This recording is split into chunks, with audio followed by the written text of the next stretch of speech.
Good afternoon, classmates. This is Bill Gardell from Monmouth County, New Jersey.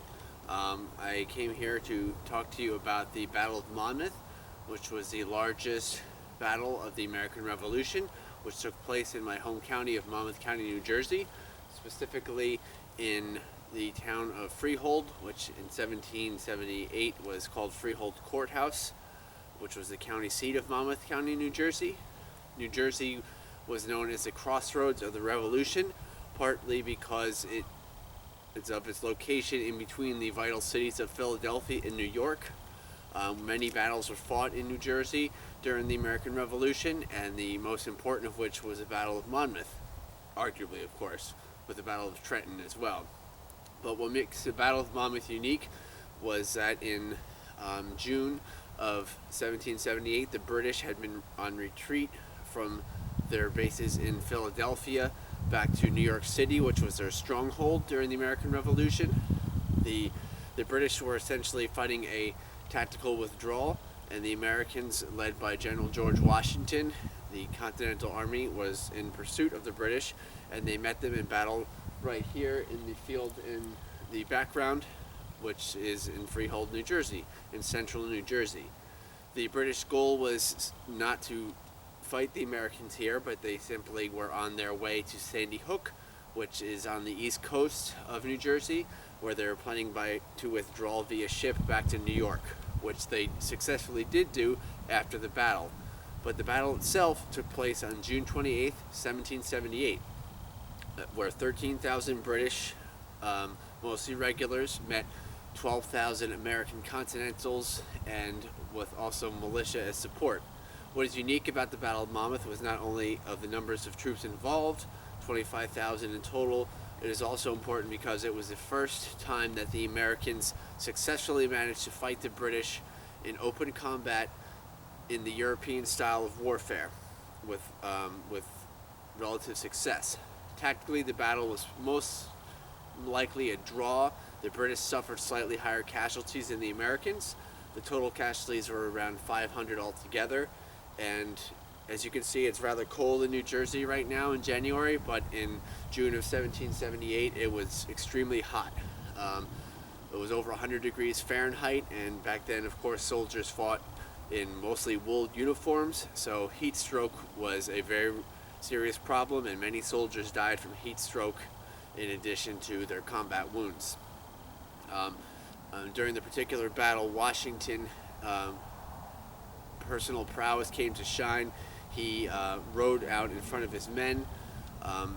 He saw that Major General Charles Lee, who was supposed to be leading the attack for the Americans, had stalled. Lee was a British-born former officer in the British Army.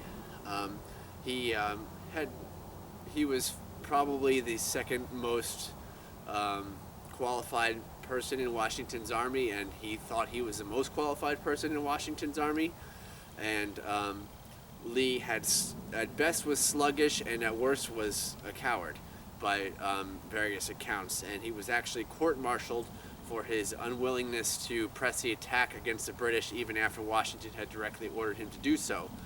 After it became apparent that Lee wasn't going to live up to Washington's orders, Washington took personal command of the army and rode out in front of his men in full view of the British army and essentially allowed himself to be fired upon by the British. Washington was not injured, and his men were greatly inspired by his bravery under fire, and that certainly did contribute to the Americans at least holding their own against the British, which they had really never done before up until this point in the war in a traditional European-style battle. Besides Washington's leadership, another reason for their success was General von Steuben, who was the Prussian expatriate military officer who had helped train Washington's Continental Army, particularly during the previous winter of 1777 to 78 in Valley Forge, Pennsylvania. This was, of course, a very brutal winter, and many soldiers died or starved, but it was also very important because it hardened Washington's army, and during that cold winter they trained rigorously and Von Steuben trained in particular a corps of 100 drill instructors who were parceled out to the army to train other soldiers. So then Washington had a fairly professional, fairly well-trained army that had already experienced combat by the spring of 1778 when he met Sir Henry Clinton's British Army at the Battle of Monmouth, which is right behind me here. Washington's men fought the British to a standstill. It was a fairly long battle, a single-day battle, there was fairly large casualties for the American Revolution. But ultimately the British did tactically withdraw to New York, which was their plan all along.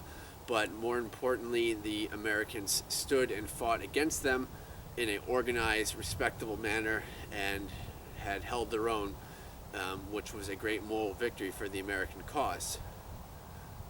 And that's pretty much all we have to say here today. Thank you for watching my video, and I look forward to watching everyone else's videos online. Thank you. Have a good day.